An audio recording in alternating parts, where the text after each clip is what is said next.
वर्तमान समय में भारत में कुल कितने उच्च न्यायालय हैं?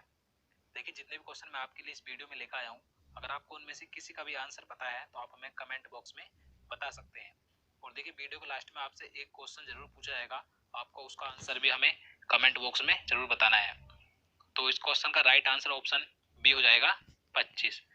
वर्तमान यानी कि इस समय में भारत में 25 उच्च न्यायालय यानी कि 25 हाई कोर्ट आपको याद रखना है।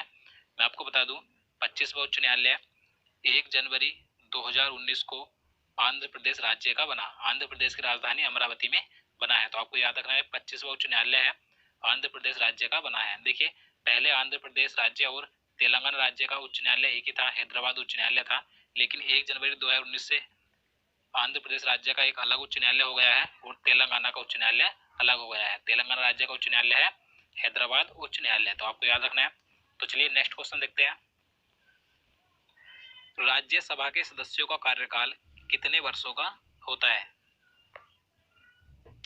राइट आंसर ऑप्शन सी हो जाएगा 6 वर्षों का। आपको याद रखना है 6 वर्षों का होता है राज्यसभा के सदस्यों का कार्यकाल। देखिए, मैं आपको बता दूं, राज्यसभा कभी भी भंग नहीं होती है, यह स्थायी सदन है। क्योंकि देखिए, इसके 1/3 सदस्य प्रत्येक 2 वर्ष बाद सेवानिवृत्त होते हैं, तो इसलिए राज्यसभा कभी भी भंग नहीं होती है। तो आपको याद रखना है राज्यसभा ये स्थायी सदन है। तो चलिए नेक्स्ट क्वेश्चन देखते हैं।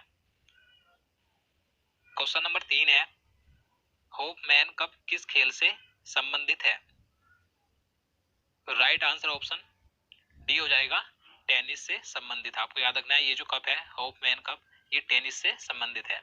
चलिए अगला क्वेश्चन देखते हैं। फतेहपुर सीकरी का निर्माण किसने करवाया था? राइट आंसर ऑप्शन सी हो जाएगा अकबर ने करवाया था। आपको याद रखना है। देखिए, अकबर ने जब गुजरात पर विजय प्राप्त की थी तो उसकी खुशी में वापस लौटते समय इसने फतेहपुर सीकरी का निर्माण करवाया था। तो आपको याद रखना है। चलिए नेक्स्ट क्वेश्चन देखते हैं। क्वेश्चन नंबर 5 है, जहांगीर के दरबार में पक्षियों के चित्र बनाने वाला महान चित्रकार कौन था? राइट आंसर ऑप्शन बी हो जाएगा मंसूर। आपको याद रखना है, जहांगीर के दरबार में जो पक्षियों के चित्र बनाने वाला महान चित्रकार था उसका नाम मंसूर था।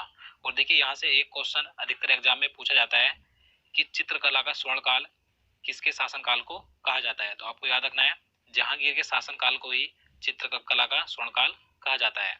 तो चलिए नेक्स्ट क्वेश्चन देखते हैं। टीबी रोग की रोकथाम के लिए कौन सा टीका लगाया जाता है? अरे रुकिए रुकिए, कहाँ चल रही है? मुझे आपको एक जरूरी बात बतानी। राइट आंसर ऑप्शन डी हो जाएगा बीसीजी का टीका। आपको याद रखना है टीबी की रोकथाम के लिए बीसीजी का टीका लगाया जाता है। चलिए अगला क्वेश्चन देखते हैं। क्वेश्चन नंबर 7 है, प्लासी के युद्ध के समय बंगाल का नवाब कौन था? राइट आंसर ऑप्शन बी हो जाएगा सिराजुद्दौला। आपको याद रखना है उस समय बंगाल का नवाब सिराजुद्दौला था। देखिए, प्लासी का युद्ध 23 जून 1757 ईस्वी को अंग्रेजों तथा बंगाल के नवाब सिराजुद्दौला के बीच लड़ा गया था। इस युद्ध में अंग्रेजों ने सिराजुद्दौला को हरा दिया था। और देखिए, उस समय अंग्रेजों का नेतृत्व रॉबर्ट क्लाइव ने किया था। तो आपको याद रखना है। चलिए नेक्स्ट क्वेश्चन देखते हैं। पेरियार राष्ट्रीय उद्यान किस जानवर के लिए प्रसिद्ध है? सही आंसर ऑप्शन सी हो जाएगा हाथी के लिए प्रसिद्ध। आपको याद रखना है। और देखिए, ये उद्यान कहाँ पर है? ये केरल राज्य में स्थित है। चलिए अगला क्वेश्चन देखते हैं। गरसोप्पा जलप्रपात किस राज्य में स्थित है? राइट आंसर ऑप्शन ए हो जाएगा कर्नाटक राज्य में स्थित है। और ये किस नदी पर स्थित है? आपको याद रखना है ये श्रावती नदी पर स्थित है। और देखिए, गरसोप्पा जलप्रपात का अन्य नया नाम क्या है? महात्मा गांधी जलप्रपात। तो आपको ये भी याद रखना है। चलिए अगला क्वेश्चन देखते हैं। क्वेश्चन नंबर 10 है, मनुष्य के शरीर में इंसुलिन का स्राव कहां से होता है? राइट आंसर ऑप्शन बी हो जाएगा अग्नाशय से होता है। आपको याद रखना है मनुष्य के शरीर में जो इंसुलिन होता है उसका निर्माण यानी कि वो जो निकलता है तो अग्नाशय से निकलता है। और देखिए, ये एक प्रकार का हार्मोन होता है इंसुलिन। और देखिए, हमेशा ऊर्जावान रहने के लिए हमारे शरीर में इंसुलिन का निर्माण होना आवश्यक है। तो आपको याद रखना है। नेक्स्ट क्वेश्चन देखते हैं। गुजरात की जीवन रेखा किस नदी को कहा जाता है? राइट आंसर ऑप्शन डी हो जाएगा नर्मदा नदी को। आपको याद रखना है गुजरात राज्य की जीवन रेखा नर्मदा नदी को कहा जाता है। देखिए नर्मदा नदी गुजरात और मध्य प्रदेश राज्य में बहती है और देखिए इसका उद्गम स्थल अमरकंटक है, यानी कि ये अमरकंटक से निकलती है और ये खंबात की खाड़ी में जाकर गिर जाती है। तो आपको याद रखना है। चलिए नेक्स्ट क्वेश्चन देखते हैं। क्वेश्चन नंबर 12 है, निम्न में से कौन एक कार्यरत व्यक्ति संसद के सदस्य नहीं होते हुए भी संसद की कार्यवाही में भाग ले सकता है? देखिए वेरी इंपॉर्टेंट क्वेश्चन है ये। तो इसका राइट आंसर ऑप्शन बी हो जाएगा महान्यायवादी, यानी कि अटॉर्नी जनरल। देखिए भारत का जो महान्यायवादी होता है उसे यह अधिकार होता है कि वह संसद का सदस्य नहीं होते हुए भी वह संसद की किसी भी कार्यवाही में भाग ले सकता है। और देखिए महान्यायवादी की नियुक्ति राष्ट्रपति के द्वारा की जाती है। तो आपको याद रखना है। चलिए अगला क्वेश्चन देखते हैं। मानव शरीर का ब्लड बैंक किसे कहा जाता है? सही आंसर ऑप्शन बी हो जाएगा प्लीहा को, यानी कि स्प्लीन को। आपको याद रखना है मानव शरीर का ब्लड बैंक प्लीहा को कहा जाता है। चलिए आगे देखते हैं। भारत की सबसे चौड़ी नदी कौन सी है? राइट आंसर ऑप्शन सी हो जाएगा ब्रह्मपुत्र। आप सभी को पता होगा ये भारत की सबसे चौड़ी नदी है। और अगर हम बात करें भारत की सबसे लंबी नदी कौन सी है, तो गंगा है। और देखिए यहाँ से एक क्वेश्चन और एग्जाम में पूछा जाता है कि भारत की सबसे लंबी सहायक नदी कौन सी है। तो ये वेरी इंपॉर्टेंट क्वेश्चन है। तो आपको याद रखना है भारत की सबसे लंबी सहायक नदी यमुना है। ये किसकी सहायक नदी है? तो ये गंगा की सहायक नदी है। तो चलिए नेक्स्ट क्वेश्चन देखते हैं। क्वेश्चन नंबर 15 है, अंतर्राष्ट्रीय मजदूर दिवस कब मनाया जाता है? हानि लाभ, शुभ अशुभ, हार जीत, ये सब किसी के हाथ में नहीं, लेकिन सतर्क हो। तो इसका सही आंसर ऑप्शन ए हो जाएगा 1 मई को। आपको याद रखना है अंतर्राष्ट्रीय मजदूर दिवस 1 मई को मनाया जाता है। अगर हम यहाँ पर बात करें 3 मई की, तो 3 मई को विश्व प्रेस स्वतंत्रता दिवस मनाया जाता है। आपको याद रखना है। और 8 मई को विश्व रेड क्रॉस दिवस मनाया जाता है। और 21 मई को भारत में आतंकवाद विरोधी दिवस मनाया जाता है। तो आपको ये चारों दिवस याद रखने वेरी इंपॉर्टेंट है। तो चलिए नेक्स्ट क्वेश्चन देखते हैं। पेनिसिलिन की खोज किसने की थी? राइट आंसर ऑप्शन ए हो जाएगा ए फ्लेमिंग ने, यानी कि अलेक्जेंडर फ्लेमिंग ने पेनिसिलिन की खोज की थी। आपको याद रखना है। और यहाँ पर बात करें बी पास्कल की, तो इन्होंने कैलकुलेटर की खोज की थी। और विलियम हार्वे ने, मैं आपको पहले कई बार बता चुका हूँ, इन्होंने रक्त परिवहन की खोज की थी। और यहाँ पर बात करें माइकल फेराडे की, तो इन्होंने डायनेमो की खोज की थी। तो आपको ये चारों याद रखने हैं। तो चलिए नेक्स्ट क्वेश्चन देखते हैं।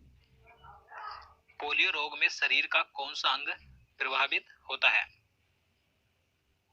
राइट आंसर ऑप्शन सी तंत्रिका तंत्र। आपको याद रखना है।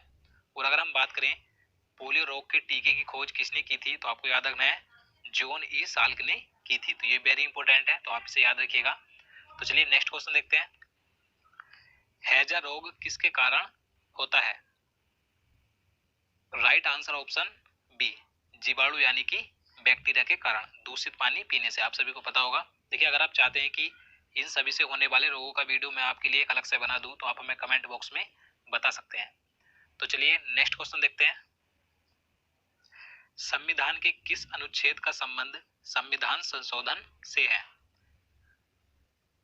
राइट आंसर ऑप्शन बी अनुच्छेद 368। अनुच्छेद 368 में संविधान संशोधन का प्रावधान किया गया है। आपको याद रखना है।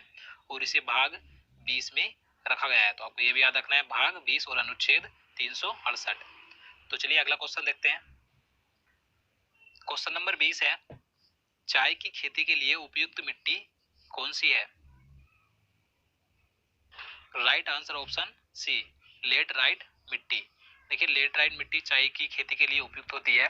इसमें लोहा, एल्युमिनियम और चूने की अधिक मात्रा पाई जाती है। तो आपको याद रखना है। चलिए नेक्स्ट क्वेश्चन देखते हैं।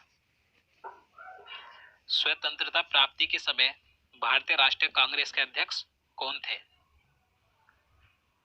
राइट आंसर ऑप्शन सी जेबी कृपलानी। आपको याद रखना है जिस समय भारत आजाद हुआ था स्वतंत्रता प्राप्ति के समय, उस समय भारतीय राष्ट्रीय कांग्रेस के अध्यक्ष जेबी कृपलानी थे। नेक्स्ट क्वेश्चन देखते हैं। क्वेश्चन नंबर 22 है, भारत की 22 राजकीय भाषाओं को किस अनुसूची में रखा गया है? राइट आंसर ऑप्शन बी 8वीं अनुसूची में। आपको याद रखना है जो भारत की कुल 22 राजकीय भाषाएं हैं उन्हें 8वीं अनुसूची में रखा गया है। नेक्स्ट क्वेश्चन देखते हैं, सत्यार्थ प्रकाश के लेखक कौन थे? Right answer option A, Swami Dayanand Saraswati, आपको याद रखना है। और देखिए इनके बारे में एग्जाम में कई क्वेश्चन पूछे जाते हैं, तो मैं आपको बता देता हूँ। देखिए इनके बचपन का नाम मूल शंकर था और इन्होंने एक नारा दिया था, वेदों की ओर लौटो, तो आपको ये भी याद रखना है। और देखिए इन्होंने 1875 ईस्वी में आर्य समाज की स्थापना की थी और इन्हें भारत का मार्टिन लूथर भी कहा गया है। तो आपको ये सभी पॉइंट याद रखने हैं, वेरी इंपॉर्टेंट है। तो चलिए नेक्स्ट क्वेश्चन देखते हैं, राज्य हड़प नीति किससे संबंधित है? Right answer option B, lord Dalhousie से। आप सभी को पता होगा इसके बारे में, राज्य हड़प नीति से ये किसने की थी? लॉर्ड डलहौजी ने की थी। नेक्स्ट क्वेश्चन देखते हैं, तो आज का हमारा आपसे सवाल है, किस टीम ने 2019 का संतोष ट्रॉफी खिताब जीता है? देखिए ये क्वेश्चन मैं आपको पहले करंट अफेयर्स के वीडियो में करवा चुका हूँ,